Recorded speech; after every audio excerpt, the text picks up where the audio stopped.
welcome back to my channel, and today I'm going to show you guys how to do knotless braids. So today I have my little sister Linda, and we're just going to be doing knotless braids for her birthday. So I wanted to show you guys my setup. This is from Walmart. It was $10. It's for thread on a sewing rack, but if you see how I have it placed up, I have 5 pieces of braiding hair from small to large, going from left to right, stopping at the 5th one, and then the same way for the next one, because I set them up for basically 2 braids. You'll kind of understand once you see me grabbing the hair and putting it into the braid. So I'm trying to explain this as best as possible, but bear with me, I'm not that great at explaining things. But all we're going to do right now is part her hair. So I applied the So Real Edge Silk Control Gel, and basically I apply it to the root of her hair and I smooth that in, and it also helps me part her hair like so. So if you see any flyaways, all you do is part it out of the hair and use your silver clips to keep the hair sectioned. So after you apply the edge control of your choice, you're just going to want to make sure you rub in the base, because this is important for knotless braids.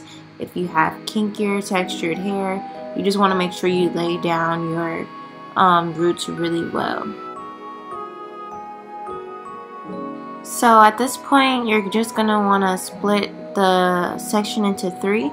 And if you don't know how to braid, you'll probably have to look up a regular braiding tutorial, because the way I was filming, you can't really see how I'm braiding, but it's very similar to a feed-in cornrow. At the base, you'll start as if you're going to be feeding in braid. I like to add the first piece of my braiding hair, which is the smallest piece, after 3 times around. So after you see like the pattern for the 3rd or 4th time, I'll begin to add in my braiding hair.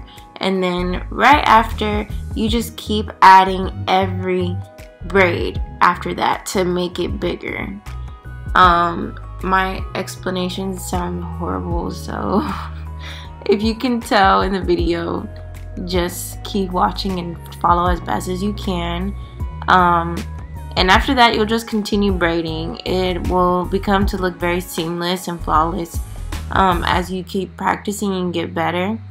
Also, I just want to mention that these braids are medium sized in the back of her head, and towards the front they're more a medium size, like regarding the parts and the braids. So her hair is very thick, and also the braiding hair that we use was thick as well. So the braids in the back were a little bit thicker, but it really looked very well at the end. It all came together how it should have. So I really was very satisfied with the look, and I'm just going to show you guys this one more time in the regular speed, and whenever you're ready, you can begin practicing in the way you feel will be best. So if you enjoyed this video, keep watching. If you found it helpful, make sure you like, subscribe, and if you have any questions, comments, or concerns, just leave them in the comment section below, and I will reach back to everybody.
So I just wanted to come back on here to show you guys the parting techniques that some people may or may not use.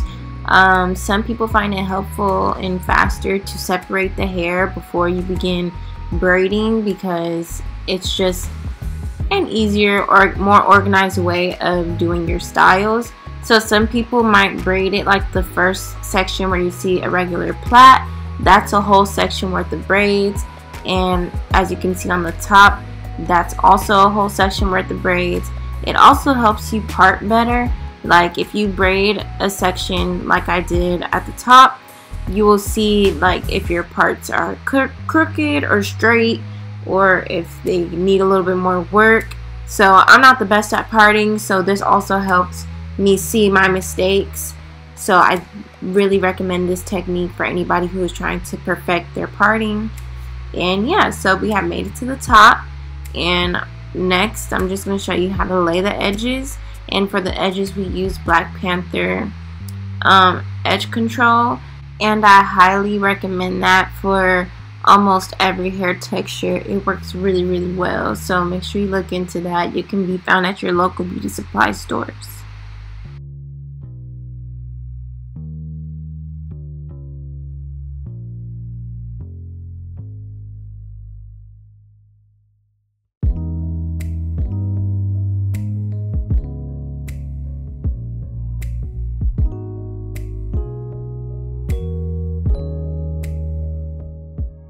So I just started playing with her hair to see what it's kind of looking like, sort of some styles that she could do, and it just really came out really well. I'm really happy with it.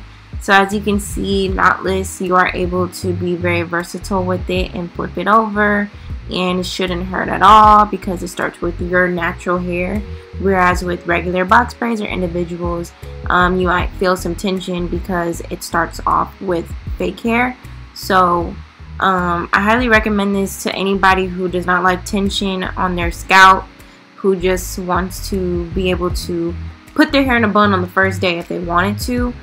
And it's just a seamless, effortless look that I really like about it.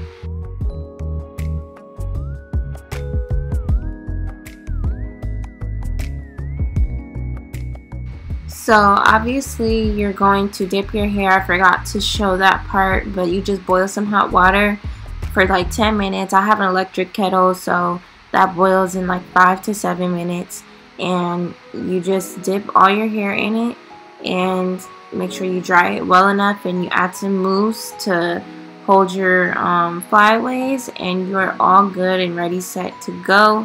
You enjoy your style and you just have fun with it.